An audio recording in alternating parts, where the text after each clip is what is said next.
আমির হামদা সাহেব ইনশাল্লাহ বাদ মাগরিব পরে এখানে মাহফিলে উপস্থিত হবে। এখান থেকে আমরা এখন সকলে কাতার নিয়ে দাঁড়িয়ে যান। আমাদের ইমাম সাহেব সামনে থাকবে, সকলে কাতার নিয়ে দাঁড়িয়ে যান, ইমাম সাহেব সামনে থাকবে।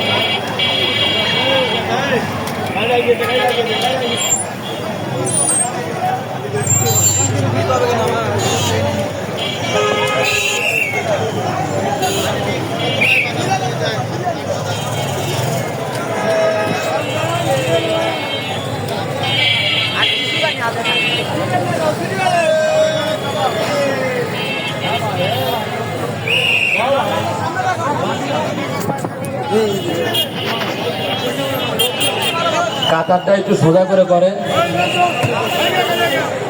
আর বেকাতেরা হচ্ছে কাঁধে কাঁধ মিলিয়ে